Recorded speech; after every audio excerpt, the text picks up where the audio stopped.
Selamat pagi semuanya. Oke, Bu.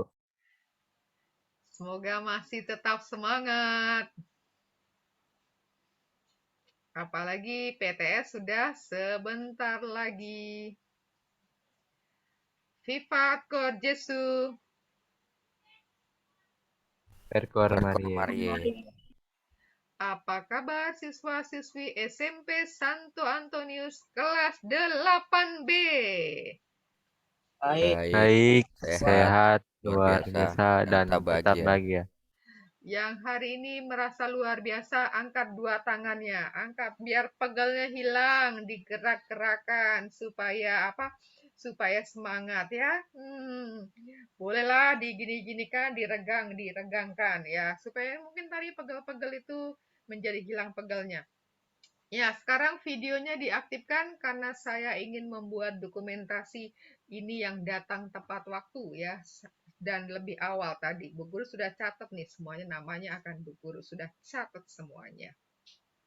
Baik, Bu Guru harapkan semua wajahnya tampak dan kelihatan bahunya setidak-tidaknya. Supaya bukan manusia, hanya kepalanya saja ya kan. Hitungan ketiga semua sudah tampak ya. 1,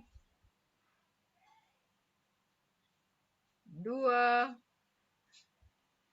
3. Ya, Bu Guru screenshot, Bu Guru kirim ya biar kelihatan lah yang mana wajahnya, mana yang sembunyi di balik layar kelas 8B. 8B itu mana ya? Ini dia 8B.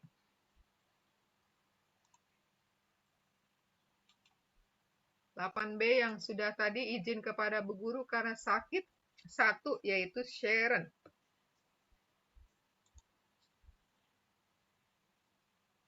Maka kalau kehadiran lengkap ada 25 plus 1, 26, 26 kurang 1. Harusnya ada 25 kalau lengkap. Dikurangi Sharon yang sakit. Baik, kita akan persiapkan untuk memasuki kegiatan kita. Sudah tampakkah slide-nya? masih sudah Sudah tampak? Oke. Selasa 1 Maret 2022 ya, tidak berasa kita sudah masuki bulan yang ketiga di tahun 22 ini. Udah tahu-tahu sudah Maret, dan besok saudara-saudara kita juga yang beragama apa? Yang merayakan Nyepi ya, Hindu akan merayakan tahun baru. Ya, kita persiapkan hati, kita ingin doa mohon perdamaian, khususnya kita berdoa bagi saudara-saudari kita di Ukraina ya dan di Rusia. Semoga Allah turun tangan untuk membantu menciptakan perdamaian di sana, sehingga peperangan tidak semakin berlanjut, karena dampaknya itu adalah bisa mengenai orang-orang yang mempunyai kehendak baik, tidak ingin berperang, tapi bisa menjadi korban dari orang-orang yang berkeras hati. Kita berdoa semoga Tuhan melunakkan hati yang keras ini sehingga mereka mencari jalan perdamaian. Nanti slide pertama Ibu yang mimpin, nanti slide berikutnya akan Bu Guru sebutkan namanya. Yang Bu Guru sebutkan silahkan dilanjutkan.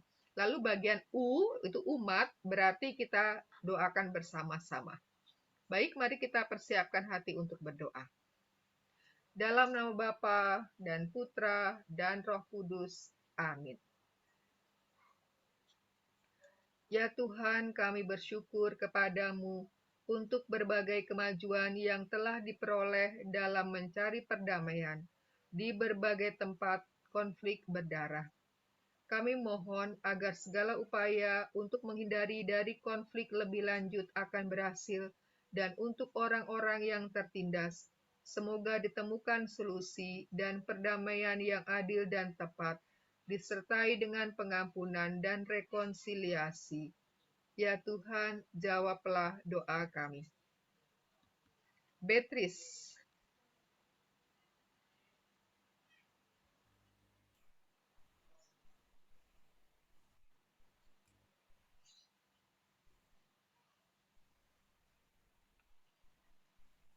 Belum muncul suaranya, Beatrice?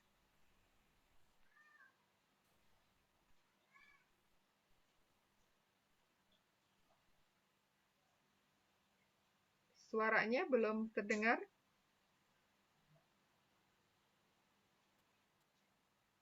Mungkin bermasalah dengan audio, diganti dulu deh.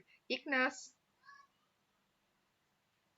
Kami berdoa kepadamu untuk para korban yang tidak bersalah, para pengungsi, anak-anak yang dimutilasi, bagi mereka yang berduka atas orang-orang yang dicintai, dan untuk semua orang yang meninggal selama konflik ini. Kami bersatu dalam doa-doa dengan semua orang yang berkehendak baik, dan kami mohon belas kasihan-mu untuk mereka dan untuk kami semua. Ya Tuhan, jawablah doa kami. Eliasar. Ya, Bu.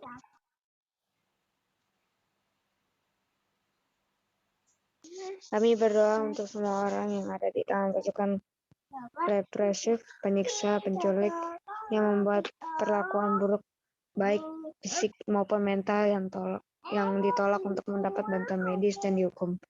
Semoga Tuhan menopang mereka dalam kesedihan mereka dan mengangkat mereka dari keputusan mereka.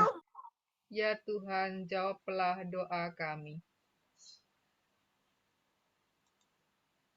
Kendra. Kami berdoa kepadamu untuk keluarga-keluarga yang merasa takut karena ada kerabatnya yang ditangkap atau menghilang, atau yang menderita karena anggota keluarganya mengalami perlakuan direndahkan atau perlakuan tidak manusiawi. Semoga Tuhan menjadi sumber pengharapan dan penghiburan bagi keluarga-keluarga ini dan membantu mereka untuk dapat segera memeluk kembali orang-orang yang mereka cintai. Ya Tuhan, jawablah doa kami. Nathaniel. Kami juga berdoa untuk para penindas itu sendiri dan untuk rezim yang mendasarkan kekuasaan mereka pada cara kekerasan dan yang membiarkan para penindas itu melakukannya untuk menghancurkan sesama manusia dan dengan demikian diri mereka sendiri. Semoga Tuhan menerangi pikiran para penguasa agar mereka dapat memahami kerusakan besar yang mereka bawa kepada bangsa mereka dengan menanggapi mereka yang berjuang untuk keadilan, hak asasi manusia dan melawan penindasan, atau mereka yang mengekspresikan pendapat yang berbeda dari pendapat mereka. Dan marilah kita berdoa agar Tuhan menggerakkan hati orang-orang yang keras, mereka yang menggunakan kekerasan terhadap saudara mereka sendiri. Ya Tuhan, jawablah doa kami. Kaisar.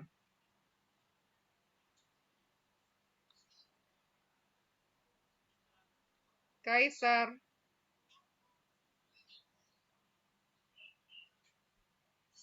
Kaisar.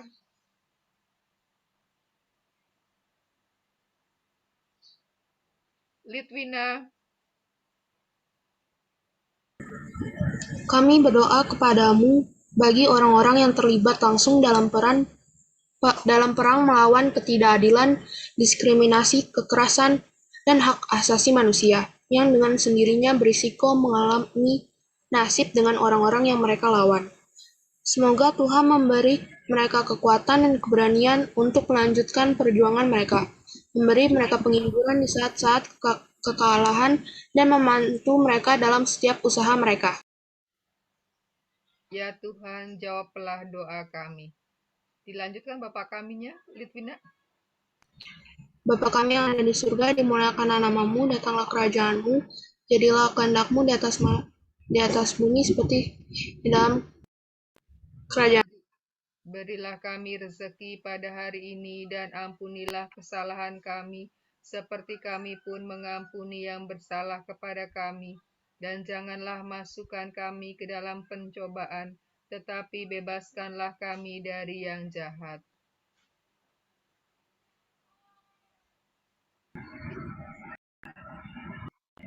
Salam Maria, penuh rahmat, Tuhan sertamu, terpujilah engkau di antara wanita, dan terpujilah buah tubuhmu, Yesus. Santa Maria, Bunda Allah, doakanlah kami yang berdosa ini sekarang dan waktu kami mati. Amin. Salam Maria, penuh rahmat Tuhan kamu, terpujilah engkau di antara wanita dan terpujilah buah tubuhmu Yesus. Santa Maria Bunda Allah, doakanlah kami yang berdosa ini sekarang dan waktu kami mati. Amin.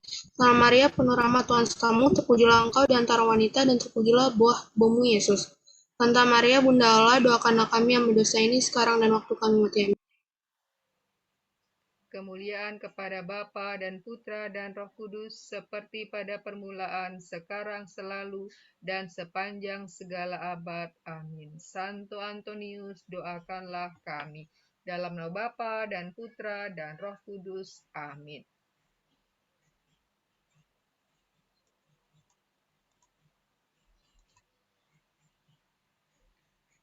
Baik, hari ini kita memasuki bab 6 ya. Bab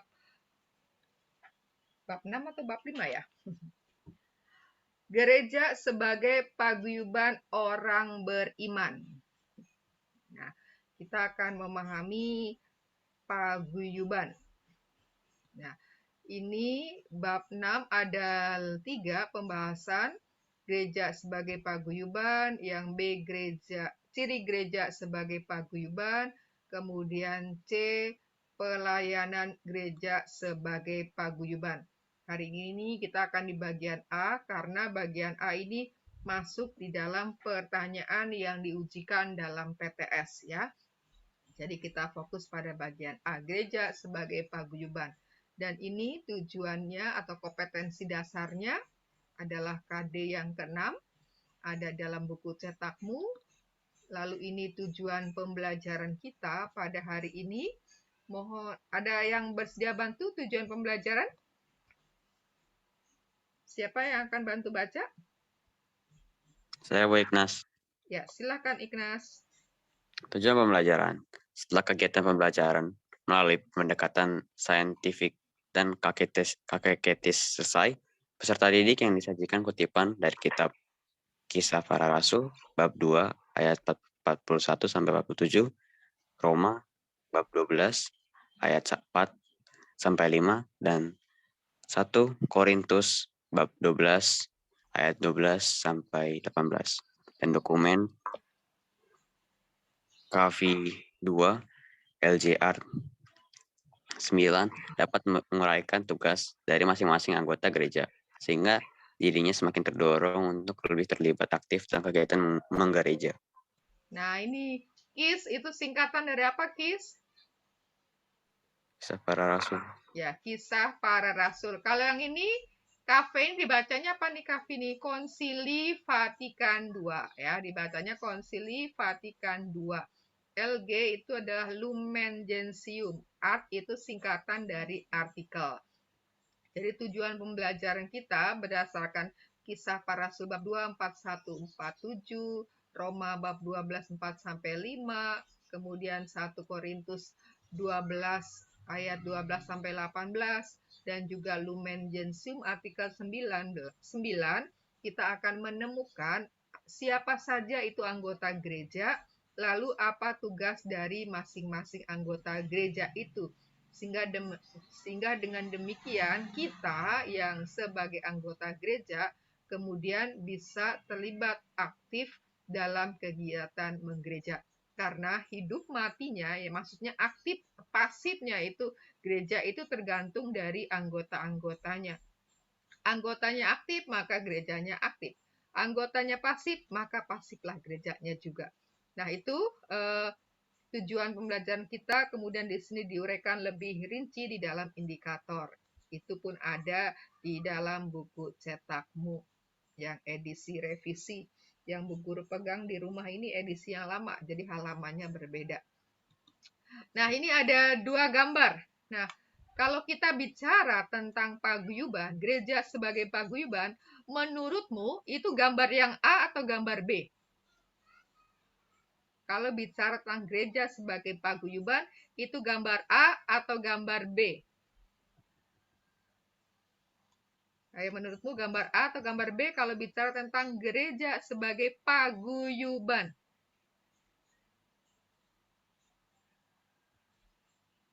B. Yang B. Menurut Ignas itu bagian B. Kalau menurut Kendra? B, Bu. B. Kalau menurut Christian? B, Bu. B. Kalau menurut Beatrice? B, Bu. B. Kalau menurut Ripka? B. Betul semua ya, pilihannya betul B. Tetapi sekarang mengapa jawabnya B? Mengapa kok semuanya tadi yang menjawab itu pilih B? Memang betul, betul jawabannya B. Manakah gambar yang menunjukkan gereja sebagai paguyuban? Betul B. Alasannya apa? Ini yang memilih B alasannya apa? Lebih menunjukkan sifat apa sih? Lebih menunjukkan kekeluargaannya. Oh, lebih menunjukkan kekeluargaannya. Oke, ada jawaban lain? Tadi Ignacia. Ya, Bu. Ada yang lain yang menjawab?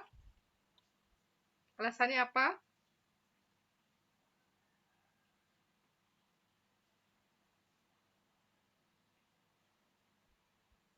Sudah, yang lainnya malu-malu. Nah, ini kalau dalam pengertian yang A, ya, kalau gereja yang ini adalah sebagai tempat, bangunan, gedung, ya, bangunan, gedung, tempat, wadah orang berdoa, orang beribadat. Maka ini yang biasa kita sebut gereja dengan huruf kecil, ya, gereja dengan huruf kecil. Jadi kalau pada hari Minggu saya pergi ke gereja, maka G-nya di situ tulisnya kecil, ya.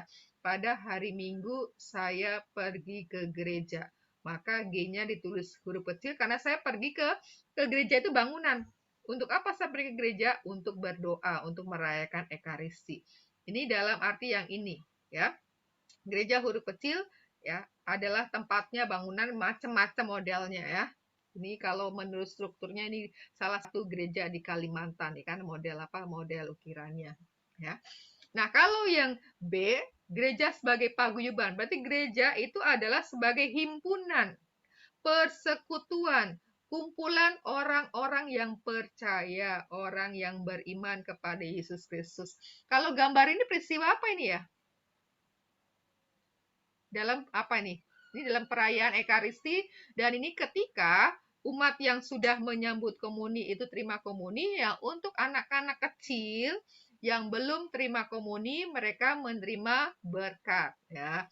Kan sama di gereja ketika sebelum pandemi dulu, yang anak kecil-kecil kalau misa, ya, boleh maju ke depan setelah komuni selesai dengan mengatupkan dua tangan di sini, ya, tandanya bahwa mereka itu belum menerima komuni dan mereka akan menerima berkatnya. Ini kan contohnya anak kecil nih diberkati.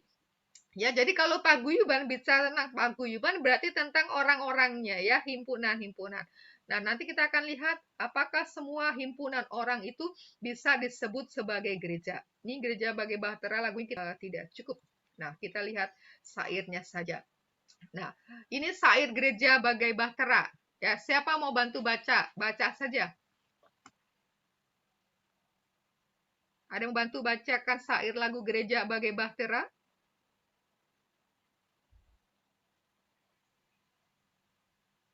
Halo? Saya, Bu. Siapa? Eleazar, Bu. Ya, silakan Eliasar. Karena memang muridnya tuh cuma beberapa orang saja, ya. Hadir tapi tak hadir. Gereja bagai manusia. Gereja bagai bahtera. Gereja bagai bahtera. Gereja bagai bahtera di laut yang seram mengarahkan haluannya ke pantai seberang. Mengamuklah samudra dan badai menderu. Gelombang zaman menghempas dan sulit ditempuh. Penumpang pun bertanyalah selagi berjeri. Berapa lagi jauhnya labuhan abadi?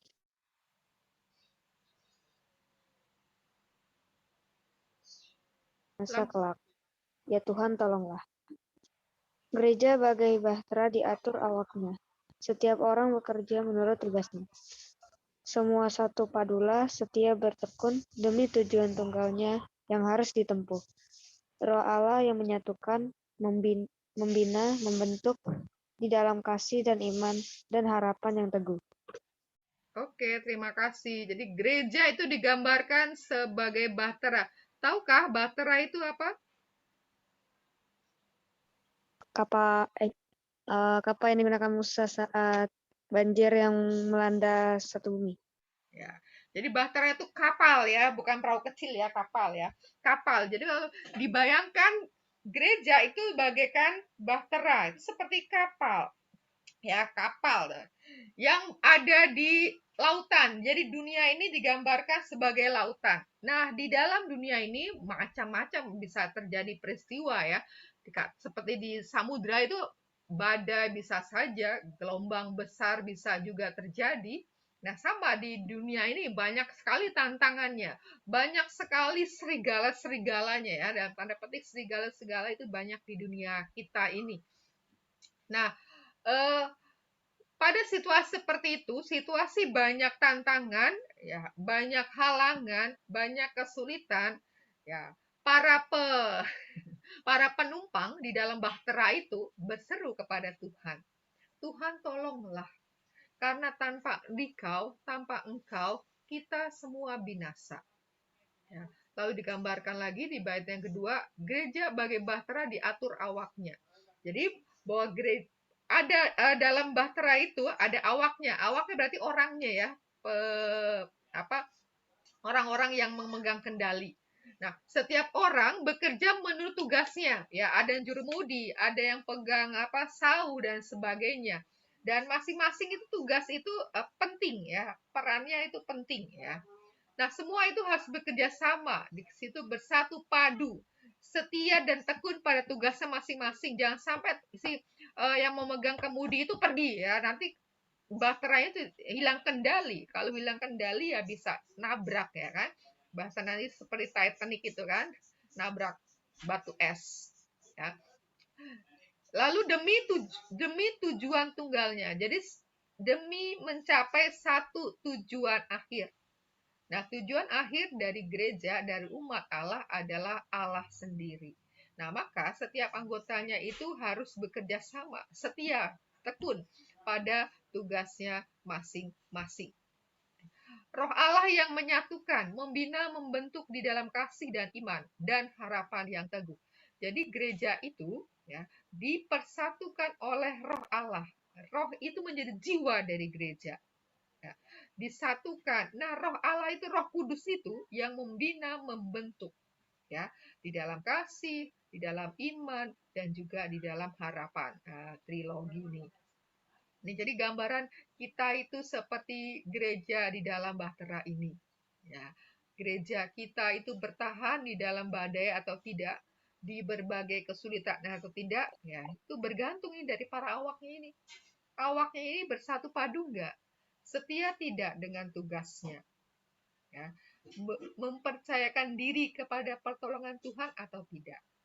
Nah, itu gambaran yang mau memperlihatkan bahwa gereja itu sedang berjuang ya, berjuang menghadapi berbagai macam tantangan, berbagai macam hambatan, berbagai macam kesulitan, seperti kita bayangkan ketika naik kapal di tengah laut.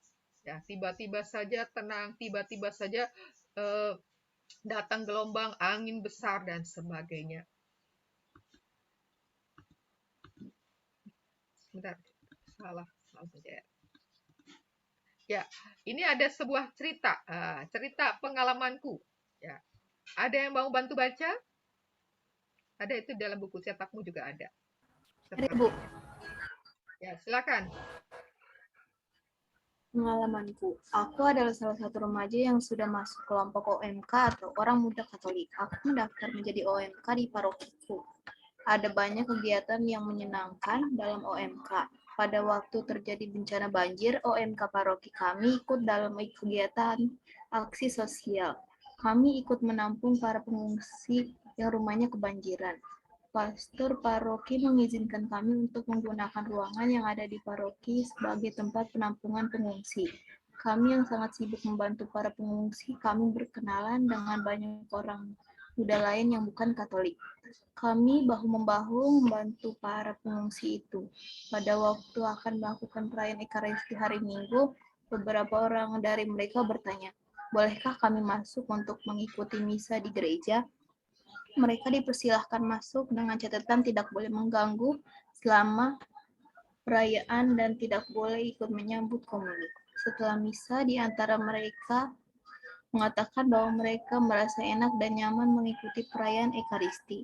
Suasana doa yang dibangun di dalam perayaan meneduhkan hati mereka. Dari peristiwa ini baru saya mengerti makna gereja sebagai persekutuan umat yang terbuka terhadap siapa saja. Mereka tidak harus menjadi Katolik, tetapi mereka boleh mengenal dan mengetahui tentang gereja Katolik. Demikian juga umat Katolik harus mau menolong siapa saja, tidak memandang suku, agama, maupun kelompok. Oke, terima kasih Beatrice. Nah, siapa yang mau mengungkapkan kisah pengalamanku ini, mau menggambarkan apa ya?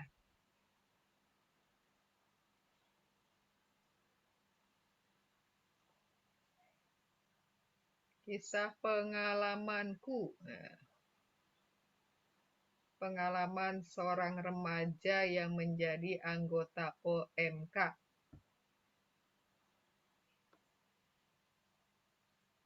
Ada yang mau mengungkapkan pendapatnya? Kisah ini menceritakan tentang apa ya?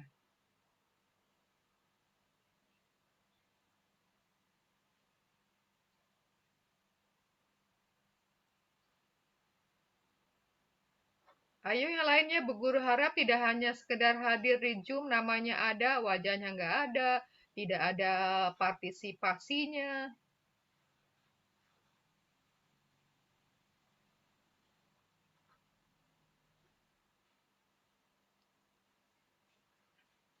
Ada yang akan berpendapat?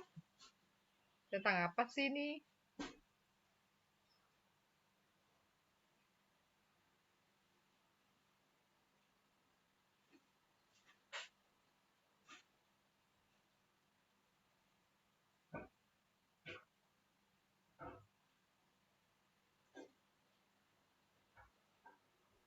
Silakan Eliasar, silakan Eliasar.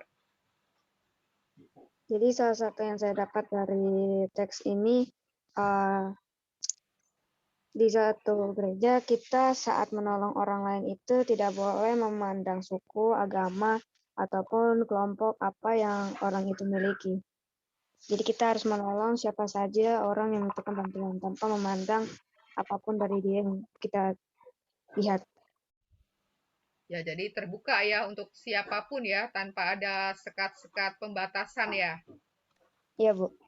Oke, terima kasih Eliasar. Yang lain adakah?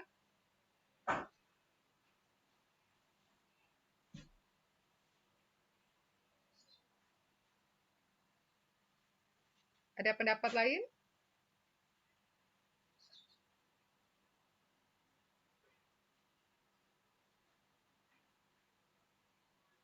Ini yang lain masih hadir atau sudah tidur ya? Teman-temanmu tidur ya, Eliasar ya? Iya kali, Bu. Tidak ada responnya sama sekali. Ya udah kita belajar berdua saja ya, Eliasar. Ya, ini adalah pengalaman seorang remaja yang terlibat dalam kegiatan OMK, Orang Muda Katolik. Lalu di dalam kegiatan itu dia juga berjumpa dengan orang-orang yang berbeda agama ya. Dan bagaimana pengalaman dari orang-orang yang tidak beragama Katolik, yang tidak seiman dengan dia, tetapi mengalami bahwa ada penerimaan ya, bahwa gereja Katolik terbuka juga untuk menerima orang lain ya, boleh ikut gereja, boleh terlibat dalam kegiatannya. Lalu karena di situ tadi seperti Eliasar katakan bahwa dalam berhubungan dengan orang lain kita tidak memandang ya perbedaan-perbedaan yang ada. Ya. Ketika mau membantu orang, memang orang itu kita lihat bahwa memang orang itu membutuhkan bantuan, membutuhkan pertolongan tanpa melihat agamanya apa sih, sukunya apa sih. Ya.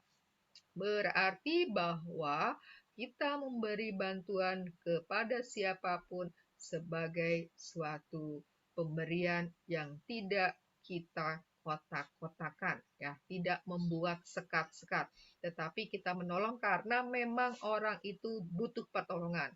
Hal ini seperti yang dilakukan oleh Bunda Teresa dari Kalkuta, ya. Bagaimana dia menolong orang-orang di jalan dan dia tidak tanya agamanya apa, agamamu apa, agamanya apa, enggak. Dia melihat ada orang butuhkan pertolongan, dia bantu. Karena pada waktu itu, pada zaman itu, banyak sekali orang-orang yang dalam keadaan sekarat, itu yang berada di pinggir-pinggir jalan, yang kurang mendapatkan perhatian dari sesamanya. Dan Bunda Teresa mengangkat martabat mereka, supaya ketika mereka meninggal, juga meninggal dalam keadaan layak, dalam keadaan pantas sebagai manusia.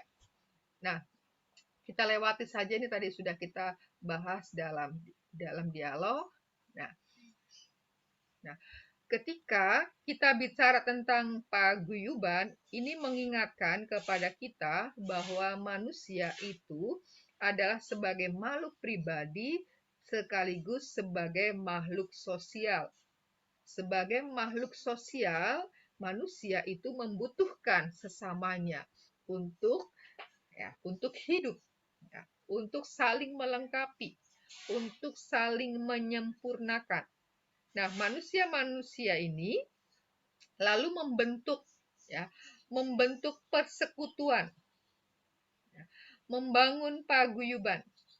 Maka paguyuban itu dipahami adalah kumpulan orang-orang, ya, kumpulan orang-orang yang, nah, supaya paguyuban itu, ya, supaya perkumpulan dikatakan paguyuban karena, ya, di dalam kumpulan itu orang-orangnya mempunyai komunikasi interaksi yang berlangsung terus-menerus, ya, saling memperhatikan, saling memiliki, saling memberi, mendukung, dan sebagainya.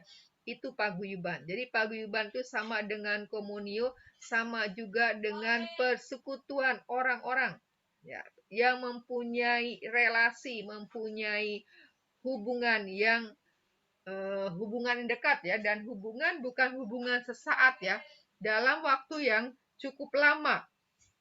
Maka kalau ada gerombolan, misalkan ada kecelakaan, lalu ada orang kumpul-kumpul melihat. Nah, seperkumpulan seperti itu tidak bisa disebut sebagai paguyuban, tidak bisa disebut sebagai komunio. Nah, kerumpulan itu disebut kerumunan itu. Maka yang kerumunan ini disebut juga dengan patembayan, ya. Dan di antara mereka itu, ketika kita melihat kecelakaan, ya, kita bisa jadi dengan orang sebelah kita itu kita tidak kenal, ya, kita tidak tahu. Ya, kita sama-sama ngumpul tujuannya cuma satu, pada saat itu ingin lihat ada apa sih. Tetapi setelah itu mungkin korbannya dibawa polisi, sudah bubar. Setelah bubar kita sudah nggak ada kontak lagi dengan orang yang tadi berdiri di sebelah kita, orang yang berdiri di belakang kita, orang yang berdiri di depan kita, bahkan dengan korban kita tidak ada kontak. Itu disebut kerumunan. Ya, jadi kerumunan, gerombolan sesaat, nah itu disebut dengan patembayan. Tetapi kalau paguyuban itu kelompok komunio itu berlangsung untuk cukup lama. Maka ada paguyuban, misalkan paguyuban pedagang tahu tempe, ya. Sekarang kan sedang ngetren tuh kemarin karena harga kedelainya mahal, ya. Ada paguyuban orang-orang Jawa Timur misalkan. Ada paguyuban orang pengayuh beca. Nah, ada paguyuban pengrajin rotan misalkan dan sebagainya. Mereka itu diantara anggota-anggotanya itu saling mengenal, ya, saling mendukung karena ada interaksi. Nah, kita ketika bicara tentang gereja, ya, gereja kita bicara sini gereja bukan sebagai bangunan saja, tapi lebih-lebih kita bicara tentang orangnya, ya. Nah, arti gereja. Gereja itu, nah ini salah nulis nih. Gereja, ya, bukan geraja, salah nulis Bu Guru. Gereja itu berasal dari kata igreja yang merupakan bahasa Portugis yang mau menerjemahkan kata eklesia bahasa Latin atau kata eklesia bahasa Yunani. yang artinya kumpulan atau pertemuan atau rapat ya. Melainkan ini bukan sembarang kumpulan tapinya ya, melainkan kumpulan atau kelompok orang yang sangat khusus. Jadi kumpulan atau pertemuan atau rapat ya, tetapi bukan orang-orang sembarangan ya, orang-orang khusus ya. Berarti bahwa di antara mereka sudah ada ikatan ya.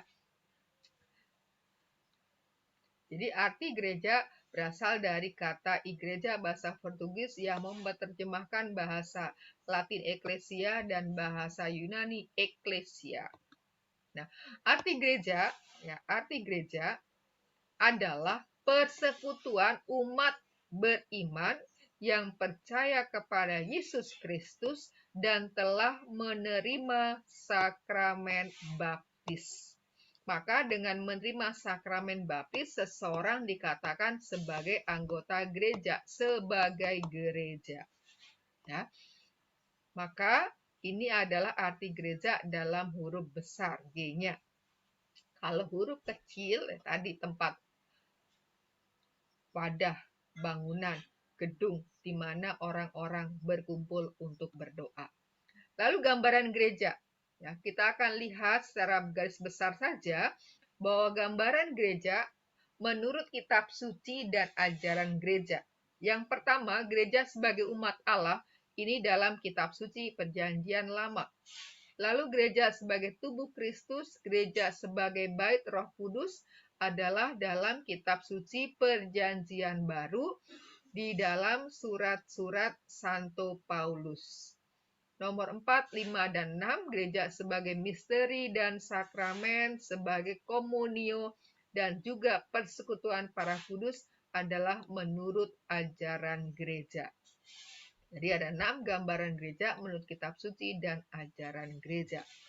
Nah, gambaran gereja menurut kitab suci dan ajaran gereja yang pertama, gereja sebagai umat Allah. Nah, paham ini diambil dari gambaran hubungan antara Allah dengan bangsa Israel yang ditandai dengan perjanjian. Ya, yang dimulai melalui Abraham dan mencapai kesempurnaannya melalui kehadiran Yesus Kristus. Jadi, umat Allah itu dilihat sebagai hubungan antara Allah dengan bangsa Israel yang ditandai dengan perjanjian. Dimulai dari zaman Abraham dan mencapai kesempurnaannya di dalam pribadi Yesus Kristus. Nah, dalam perjanjian baru, melalui Yesus Kristus, hubungan antara Allah dan umatnya tidak lagi terbatas pada bangsa Israel, melainkan diperluas dan makin terbuka bagi semua bangsa yang percaya kepadanya. Jadi kalau dalam perjanjian lama, berarti umat Allah itu hanya bangsa Israel yang diikat perjanjian. Tetapi bahwa perjanjian baru yang disebut umat Allah adalah semua orang yang percaya kepadanya, kepada Allah melalui Yesus Kristus. Maka setiap orang yang percaya kepada Yesus otomatis menjadi umat Allah. Ya. Dan di sini adalah umat Allah itu adalah kumpulan orang-orang yang percaya kepada Allah dan yang mempunyai relasi sangat dekat dengan Allah. Itu paham gereja sebagai umat Allah yang diawali sejak zaman Perjanjian Baru. Lalu gereja sebagai tubuh Kristus. Nah, gambaran ini disampaikan oleh Santo Paulus, ya.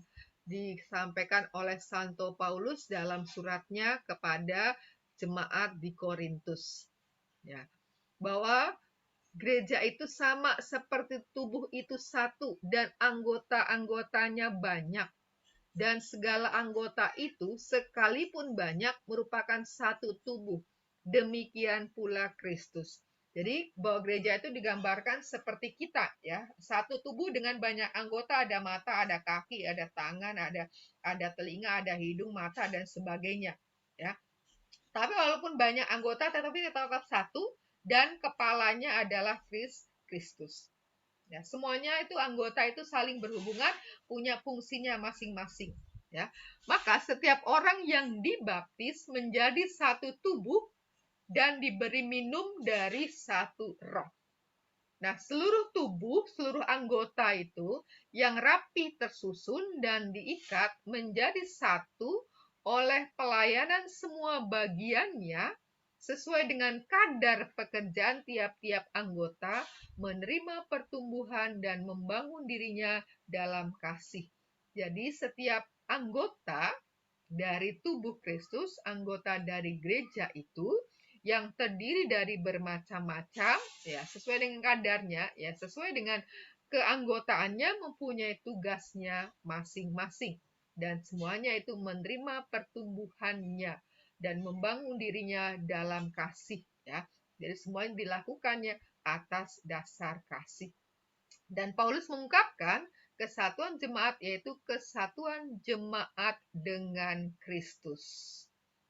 Lalu Kristus adalah sebagai kepala gereja, lalu gereja hidup dari Kristus yang dipenuhi oleh daya ilahinya, yaitu yang dipenuhi oleh Roh Kudus, ya. Daya ilahi itu adalah Roh Kudus.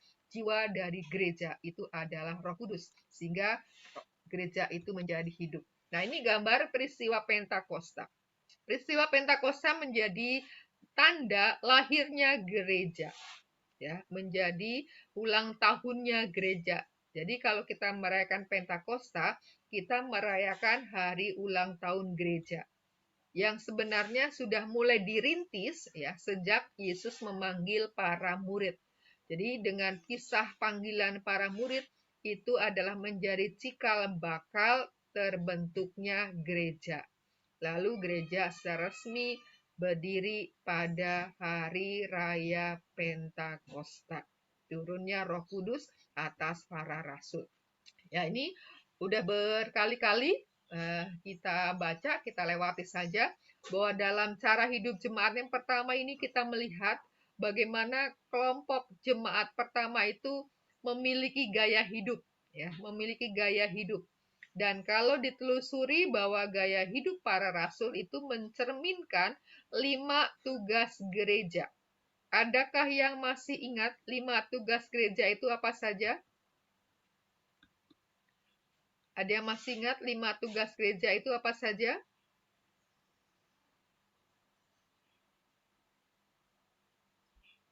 Halo? Masihkah ada orang di depan? Diakonia. Diakonia, terus?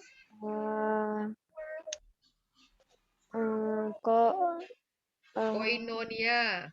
Ya, koinonia. Habis itu yang pewartaan itu apa? Kerigma. Oh ya, kerigma. Habis itu martiria. Martiria. Martir. Martiria. Martiria sama liturgia. Ya, liturgia. Oke, betul. Ada 5 ya. Jadi koinonia itu persekutuan, kerigma itu pewartaan, pengajaran iman, liturgia itu peribadatan, diakonia itu pelayanan kasih, ya. Kemudian martiria itu kesaksian hidup. Ya, betul. Nah, dari jemaat, ya, jemaat yang pertama itu kita bisa menemukan 5 tugas gereja. Nah, sekarang coba kalau seorang imam itu memimpin perayaan Ekaristi, berarti dia sedang menjalankan tugas gereja dalam bidang apa? Seorang pastor, seorang imam memimpin perayaan Ekaristi. Bidang apa? Diakonia bukan? Merayakan Ekaristi. Kalau perayaan Ekaristi berarti apa tuh? Merayakan berarti Ekaristi masuk peribadatan. Apa? Ekaristi itu berarti peribadatan. Kalau peribadatan berarti liturgi. ya, liturgia ya. Jadi kalau seorang imam itu memimpin perayaan Ekaristi ya atau memimpin perayaan penerimaan sakramen perkawinan, sakramen tabisan, sakramen krisma. Jadi perayaan sakramen-sakramen itu berarti imam ini sedang menjalankan tugasnya dalam bidang liturgia. Nah, ketika seorang pastor sedang mengajar para calon baptis, mengajar para calon krisma. Berarti sedang menjalankan tugas apa?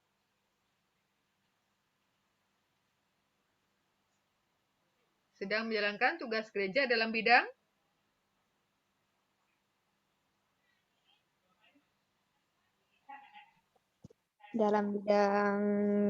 diakonia bukan? bukan. Kalau mengajar itu berarti masuk apa tadi? Mengajar agama buat calon-calon baptis, calon penerima krisma. Jadi kalau mengajar itu masuk mana? Pewartaan bukan, Bu? Ya, pewartaan. Berarti kalau pewartaan berarti masuk apa? Bahasa Latinnya? Kerikma. Kerikma ya. Jadi kalau segala macam kegiatan yang fokusnya pada pengajaran iman, ya, pada pengajaran iman itu masuk ke rikma. Misalkan seorang pastor sedang menulis buku yang isinya tentang pokok-pokok iman, itu berarti juga tugas pewartaan. Pewartaan secara tertulis. Ya. Atau kalau kalian buka tuh di sekarang YouTube banyak tuh link di YouTube pastor-pastor memberikan renungan-renungan ya. Bu Guru suka lihat Mensa itu dari Romo Nugi. Nah, itu juga Romo itu sedang menjalankan tugasnya dalam bidang pewartaan ya. Pewartaan menggunakan media sosial, media digital. Ya, itu jadi dilihat sub-subnya itu. Nah, ini tugas ini termasuk mana? Kalau tugas yang pelayanan itu adalah pelayanan di sini, pelayanan diakonia itu lebih pada bukan pelayanan di altar ya, tapi pelayanan yang bentuknya tindakan karitatif, tindakan seperti misalkan ada bencana, ya, lalu menghimpun dana, lalu menyalurkan bantuan. Nah, itu disebut diakonia. Lalu ada di dalam sebuah gereja paroki ada umat yang membutuhkan bantuan, lalu gereja memberikan bantuan. Nah, ini yang disebut dengan diakonia. Maka di setiap paroki itu ada namanya seksi sosial paroki atau seksi pengembangan sosial ekonomi ya. Jadi yang bisa memberikan bantuan-bantuan seperti ini atau memberikan bantuan hukum ya kepada umat yang mengalami masalah hukum. Ya, ini juga termasuk diakonia. Atau konseling ya, konseling keluarga. Ini juga termasuk diakonia ya. Tuh. Lalu nih ada kata memecahkan roti ya. Kata memecahkan roti kalau bahasa sekarang itu diterjemahkan dengan perayaan apa?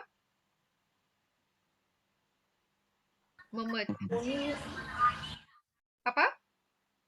Perayaan? Ekaristi, Bu. Ekaristi, betul ya. Jadi memecahkan roti zaman kita sekarang diterjemahkan dengan perayaan Ekaristi. Nah, ketika umat mengadakan perayaan Ekaristi, berarti sedang melaksanakan pesan yang disampaikan oleh Yesus. Pada waktu kapan Yesus menyampaikan pesan kepada para murid untuk merayakan Ekaristi? Kamis, perjamuan terakhir. Ya, pada perjamuan malam terakhir ya. Ketika Yesus mengatakan, "Lakukanlah ini sebagai kenangan akan daku." Ya. Jadi ketika gereja memecahkan roti, gereja merayakan Ekaristi, berarti sedang merayakan amanat Yesus. Sedang merayakan pesan Yesus. Jadi setiap kali kita hadir mengikuti merayakan Ekaristi, kita juga melakukan, mewujudkan, merayakan pesan Yesus itu. Sudah misa offline kalian sini atau masih online terus? Atau nggak misa malahan? Saya misa offline. Ya. Masih online. Ya, Bu Guru harap tetap memberi waktu ya, hari Minggu dan hari-hari raya itu memberi waktu untuk misa walaupun secara online. Kalau misa secara online harus real time ya, bukan siaran ulang. Kalau siaran ulang itu bukan merayakan Ekaristi tetapi menonton. Nah, kalau mereka dikatakan merayakan Ekaristi real time. Kalau siarannya itu jam 7, kamu ikut jam 7, bukan nanti dilihat jam 8, itu sudah bukan real time lagi. Sudah ulangan. Ya, maka kalau mau merayakan Ekaristi, cari waktunya yang sama real time ya. Dan sekarang banyak pilihan, mau dari jam berapa, mau dari gereja mana ya, mau pakai bahasa apa, silakan pilih ya. Banyak pilihan sekarang. Ya, seperti minggu kemarin Bu Guru juga tidak mendapat giliran ya, minggu kemarin wilayah Bu Guru tidak mendapat giliran jatah misa. Jadi Bu Guru juga misalnya secara online, dan Bu Guru mengikuti misa online dari Samadhi ya, dari pusat pastoral Samadhi misalnya jam 7 ya. Nah, dari kita lihat tadi dari jemaat pertama, kita lihat bahwa yang menjadi pemimpin ya, kelompok jemaat pertama itu adalah Petrus. Siapa yang memilih Petrus menjadi pemimpin kelompok para rasul? Siapakah yang memilih Petrus menjadi ketua dari kelompok para rasul ini? Siapa yang memilih? Petrus mengajukan sendiri atau teman-temannya rasul yang lain? Menurutmu siapa yang memilih Petrus menjadi ketua? Yesus, Bu.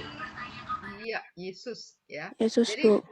jadi Yesus yang memilih ya. Yesus yang memilih Petrus menjadi ketua, menjadi pimpinan ya, komunitas dari para rasul itu. Nah, lalu berikutnya sampai sekarang ya kan Petrus sudah tidak hidup lagi. Nah, tugas Petrus itu ya, tugas para rasul ya. Tugas para rasul itu kemudian diteruskan oleh para rasul. Jadi para rasul itu melimpahkan tugasnya kepada para uskup. Ya, zaman sekarang itu para uskup itu adalah menjadi penerus tugas para rasul. Nah, dari para rasul itu kan Petrus sebagai pemimpinnya. Maka sekarang ini para uskup seluruh dunia lalu ada pemimpinnya. Pemimpinnya itu dipilih dari para uskup itu. Para uskup ini tentunya ada yang mendapat sebutan kardinal. Nah, dari kardinal ini yang bisa dipilih menjadi paus.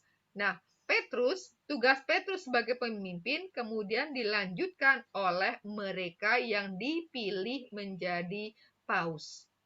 Nah, paus itu adalah melanjutkan tugas kepemimpinan gereja. Nah, maka dikatakan bahwa kalau disebut siapa pengganti Petrus, yaitu para paus. Maka ada juga yang menyebutkan Petrus itu sebagai paus yang pertama. Ya, sekarang udah berapa paus ya Bu Guru lupa juga. Sekarang udah banyak sekali ya pausnya.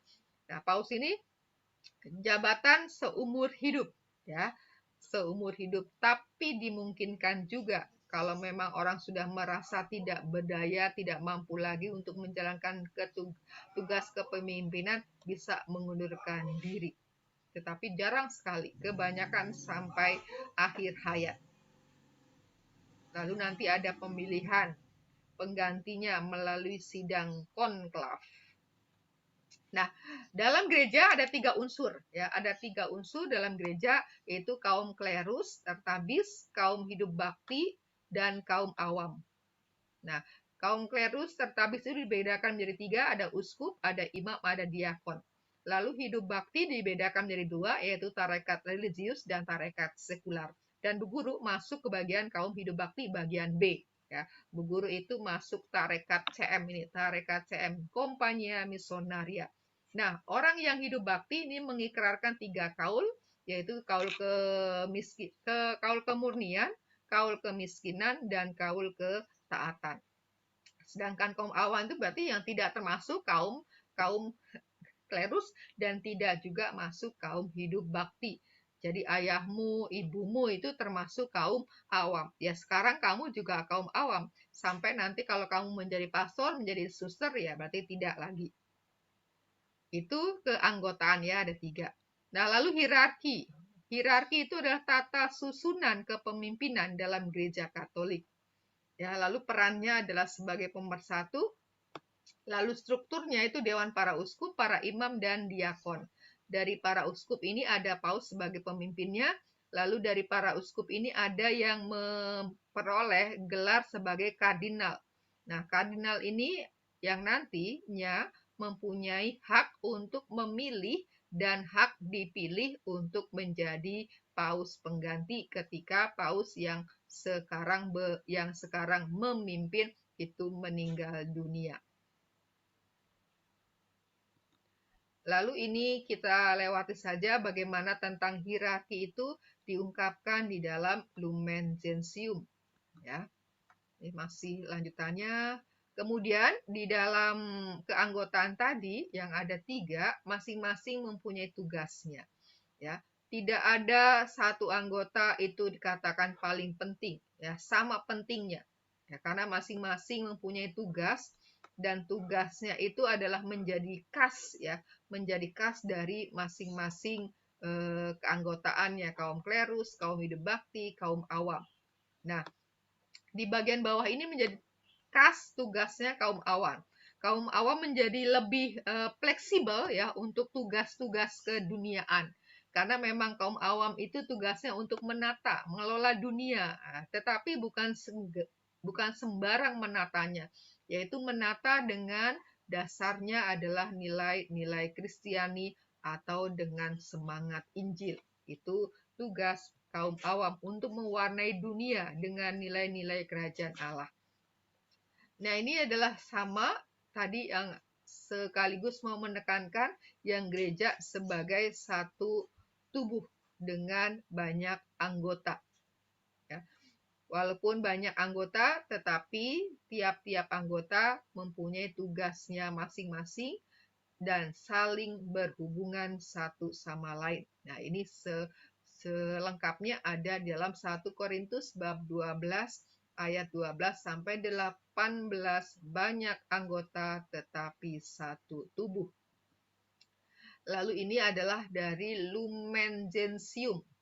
Ya, Lumen Gentium bahwa gereja itu terbentuk oleh Kristus sebagai persekutuan hidup, persekutuan cinta kasih, ya, dan juga kebenaran.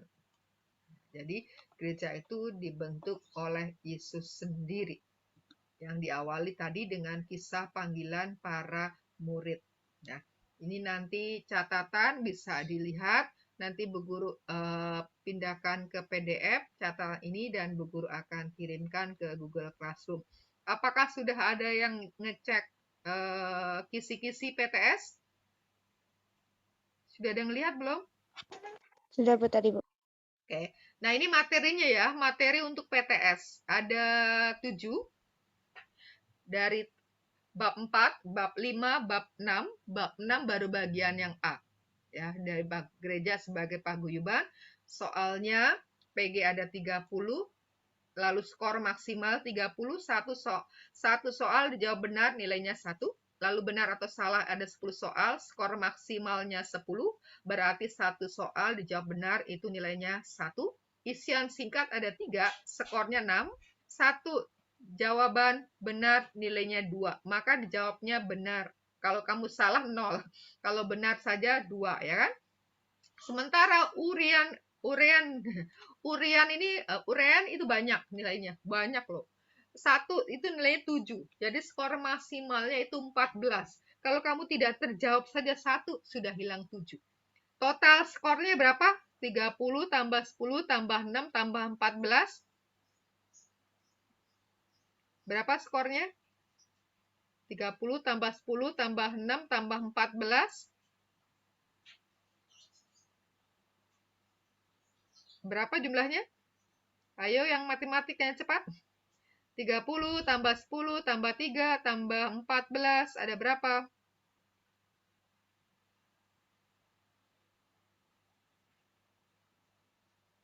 Halo. Berapa tadi, Bu? 30 tambah 67 ya Bu. tambah 6 tambah 14. Ada berapa? 60. 60.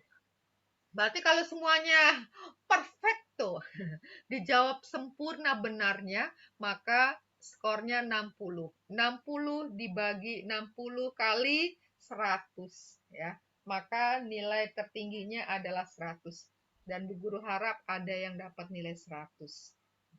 Ya, maka kalau kisi-kisi itu dipelajari dengan baik, ya, sungguh-sungguh ditelaah, Itu sudah sangat jelas itu kisi-kisi. Indikator itu sudah menjadi soal itu sebenarnya kalau kalian bisa mencermati dengan baik dari situ ya. Nah, ini kita lewati saja karena waktunya sudah lewat. Bu Guru tidak akan memberi penugasan untuk kali ini biar kamu fokus pada PTS ya. Nah, ini tadi gereja nih, tahun 2005 ada tahun jubileum. Kalau kalian berkesempatan ke kota Roma, ke Vatikan, ini bisa mengunjungi gereja ini. Gereja Santo Petrus, di sini ada makam Santo Petrus. Ini gereja Basilika Yohanes Lateran, ini ya keuskupannya Roma. Lalu ini gereja Santo Paulus di luar kota Roma. Di sini ada makam Santo Paulus. Lalu ini gereja Maria Maggiore. Nanti tahun 2005 ini semua pintu sucinya itu dibuka. Dan kalau orang berziarah ke sana, maka lewat pintu suci. Bu Guru tahun 2000 dulu ketika jubileum tahun 2000 bisa ikut berziarah, bisa melalui masuk pintu suci dari keempat basilika ini. Memang antri sih. Ini dulu antri di sini bisa 3-4 jam supaya bisa masuk karena orangnya itu penuh sekali di lapangannya. Ya, untuk itu kita akan sudahi. Bu Guru harap nanti dipersiapkan PTS-nya supaya berhasil dengan baik. Lalu kita akan doa penutup. Nanti setelah berdoa penutup kita nyanyikan Mas SMP Santo Antonius. Ya, Christian tadi yang bersedia untuk memimpin doa penutup. Silahkan Christian. Mari teman-teman dan Bu Marcel kita bersatu dalam doa. Nama Bapa dan Putra dan Roh Kudus. Amin. Tuhan Yesus, terima kasih kami aturkan kehadirat-Mu. Pada hari ini kami memahami bahwa kami adalah anggota tubuh-Mu yang kudus. Bimbinglah kami ya Tuhan, agar kami dapat menjalankan peran kami masing-masing dengan baik dalam gereja, sekolah, keluarga, dan masyarakat. Sebab Engkau Tuhan dan pengantara kami, kini dan sepanjang masa. Amin. Salam Maria, penuh rahmat Tuhan sertamu. Terpujilah Engkau di antara wanita, dan terpujilah buah tubuhmu Yesus. Santa Maria, Bunda Allah, doakanlah kami yang berdosa ini, sekarang pada waktu kami mati. Amin.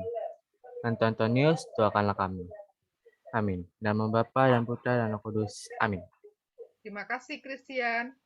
Mari kita siapkan hati bersama untuk menyanyikan Mars SMP Santo Antonius.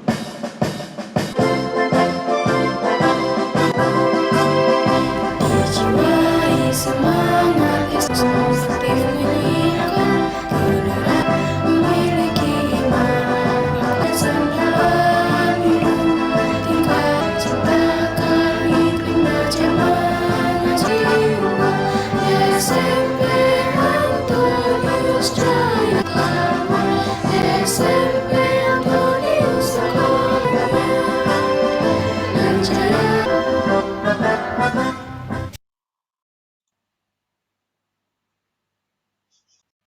Ini coba Bu Guru panggil siapa yang masih hadir di sini ya. Berarti kalau belum ini, Beatrice masih ada? Hadir, Bu. Joris? Hadir, Bu. Intan? Hadir, Bu. Eliasar? Hadir, Bu. Kaisar?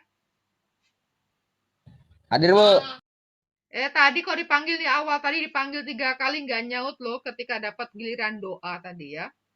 Christian? Hadir, Bu. Kendra? Hadir, Bu. Litwina? Hadir, Bu. Ignas? Hadir, Bu. Aldera?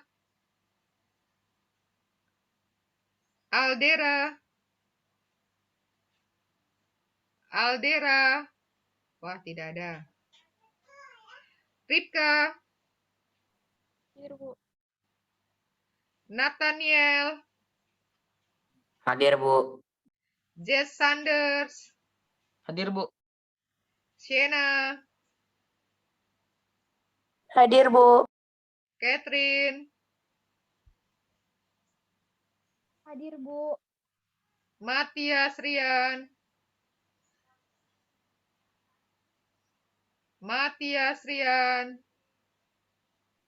Hadir, Bu. Hadir, Bu. Oh, masih ada. Iren? Hadir, Bu. Nah, ini Sondang datang terlambat ya, Sondang ya? Iya, Bu. Nah, karena namamu belum sempat tertulis tadi nih, Sondang. Ada berapa nih yang tulis terakhir-terakhir itu datangnya terlambat. Oke, dipersiapkan ya PTS-nya semoga semuanya dapat cepat, dapat 100.